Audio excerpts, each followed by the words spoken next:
Macul, enero de 2018. Las oficinas de Colo-Colo. Una reunión que debería haber sido de celebración se convierte en interrogatorio. En la mesa, facturas por 8 millones de dólares, 15 entrenadores extranjeros contratados, instalaciones de primer mundo. La pregunta que nadie quiere hacer: ¿por qué solo dos jugadores del proyecto llegaron al primer equipo?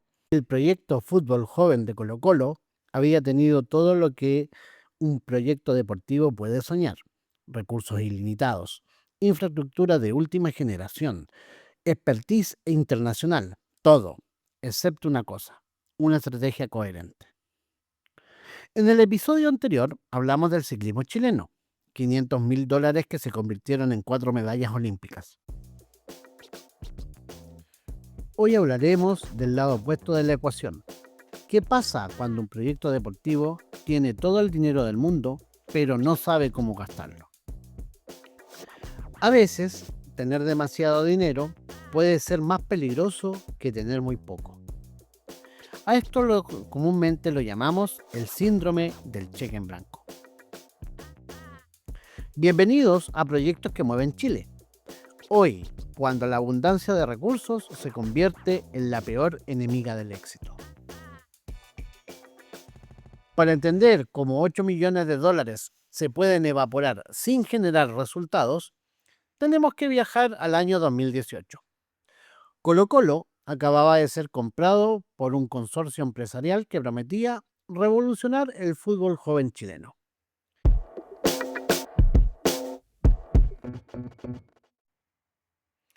La promesa era seductora: crear la cantera más moderna de Sudamérica, capaz de competir con River Plate, Boca Juniors y los grandes de Brasil. La inversión inicial: 8 millones de dólares en 4 años. Una cifra que multiplicaba por 10 el presupuesto histórico de las divisiones menores albas. Los primeros gastos fueron espectaculares: 3 millones de dólares para remodelar completamente el centro de entrenamiento de Macul, 8 canchas con pasto sintético de última generación, gimnasio con equipamiento alemán, residencia para 60 jugadores, comedor, salas de estudio y hasta una piscina de recuperación. Pero aquí comenzaron los problemas. Nadie había definido qué tipo de futbolista quería formar el proyecto. Técnicos como los españoles, físicos como los alemanes, creativos como los brasileños. Sin una filosofía clara, cada decisión se tomaba de manera reactiva. Entonces, llegaron los entrenadores: 15 técnicos extranjeros contratados en 18 meses, 4 españoles, 3 argentinos, 2 brasileños, 2 uruguayos, 2 mexicanos, un colombiano y un francés. Cada uno con su metodología, su idioma, su cultura futbolística.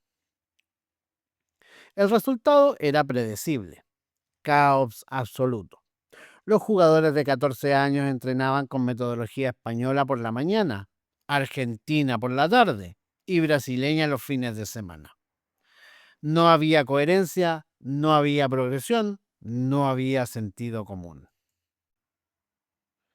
Pero los números lucían impresionantes en las presentaciones a los inversionistas: 15 entrenadores internacionales, 8 millones invertidos, instalaciones de primer mundo. Lo que no aparecía en esas presentaciones: 0 jugadores formados para el primer equipo. Para el 2020, 2 años después del inicio, el panorama era desolador. Los jugadores más talentosos se habían ido a otros clubes buscando coherencia metodológica. Los entrenadores se quejaban de falta de continuidad en los proyectos. Los padres no entendían por qué sus hijos retrocedían en lugar de progresar. El proyecto había gastado 8 millones de dólares en 4 años y había producido exactamente lo mismo que en la cantera anterior con 800.000 dólares. Prácticamente nada.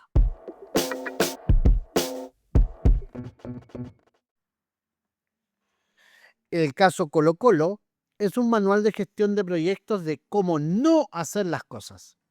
Diseccionemos los errores uno a uno porque se repiten en proyectos deportivos de todo el mundo. Error número 1. Ausencia de objetivos SMART específicos.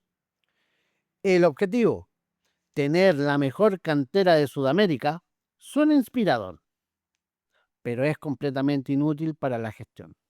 ¿Mejor en qué? ¿Según qué indicadores? ¿En qué plazo? ¿Con qué presupuesto máximo?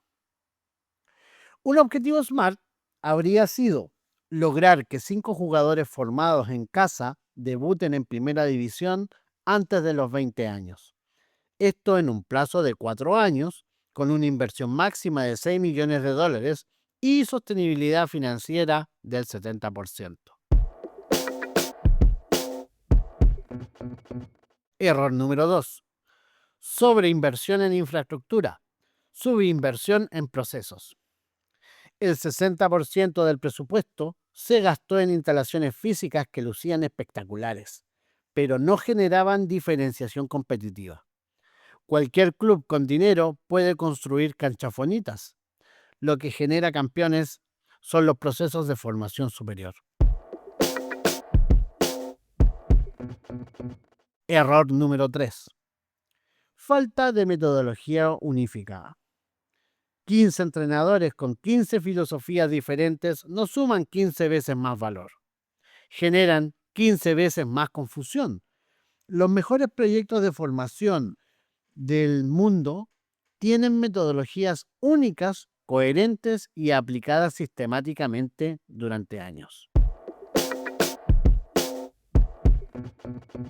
Error número 4. Ausencia de indicadores de desempeño claros. ¿Cómo saber si el proyecto funcionaba? No había métricas intermedias, no había benchmark, no había sistema de alerta temprana. Solo se medía el éxito al final, cuando ya fuera tarde para corregir. Pero el error más grave fue confundir presupuesto con estrategia. Los directivos creían que si gastaban suficiente dinero, automáticamente tendrían éxito. Es como pensar que comprando ingredientes caros automáticamente cocinas mejor. Sin receta, los mejores ingredientes del mundo se convierten en un plato incomible. Para entender la magnitud del fracaso de Colo-Colo, analicemos cómo hace las cosas la cantera más exitosa del mundo. La Masia de Barcelona. La Masia invierte 15 millones de euros anuales en su proyecto de formación, 3 veces más que Colo-Colo en 4 años, pero concentrado anualmente durante décadas.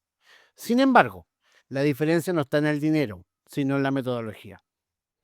El primer diferencial, filosofía única e inquebrantable.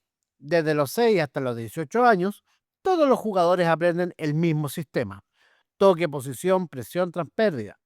No importa si el entrenador es catalán, holandés o argentino. El sistema es sagrado. Los entrenadores son los intercambiables. Segundo diferencial, progresión científicamente diseñada. Cada edad tiene objetivos técnicos, físicos y mentales específicos. A los 8 años, control orientador y pase corto.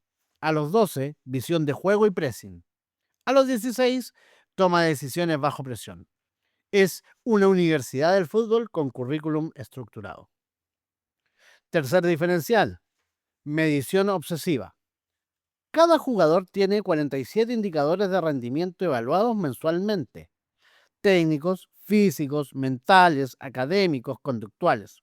No es intuición, es ciencia aplicada al desarrollo futbolístico. Los resultados hablan solos. En los últimos 15 años, la Masia ha producido más de 50 jugadores de primera división, 15 internacionales y figuras como Messi, Xavi, Iniesta, Busquets.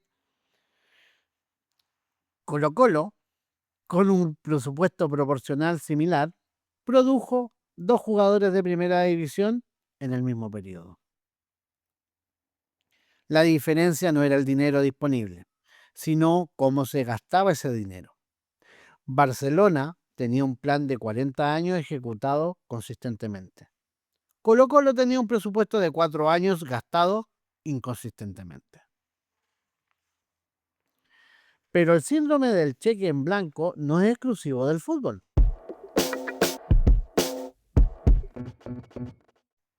Para entenderlo completamente, analicemos otro caso emblemático: el Centro de Alto Rendimiento de Natación que se construyó en Las Condes en 2019. La historia comenzó como un sueño hecho realidad. Una fundación empresarial decidió revolucionar la natación chilena con una inversión de $3 millones.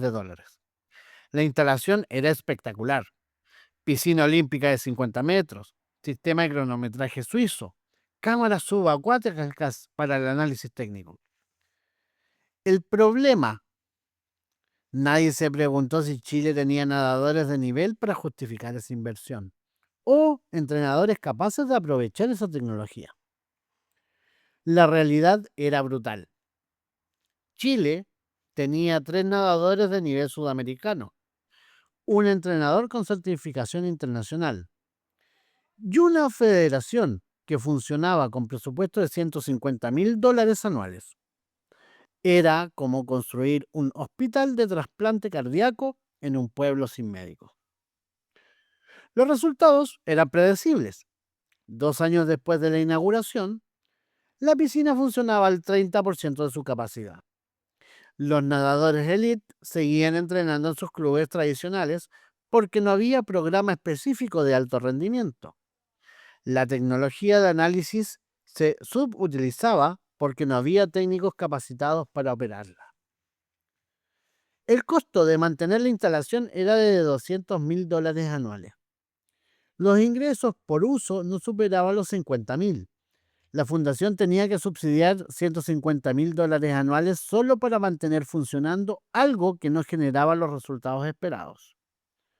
Era la demostración perfecta de que en proyectos deportivos la infraestructura sin programa es como un Ferrari sin gasolina. Impresiona, pero no te lleva a ningún lado.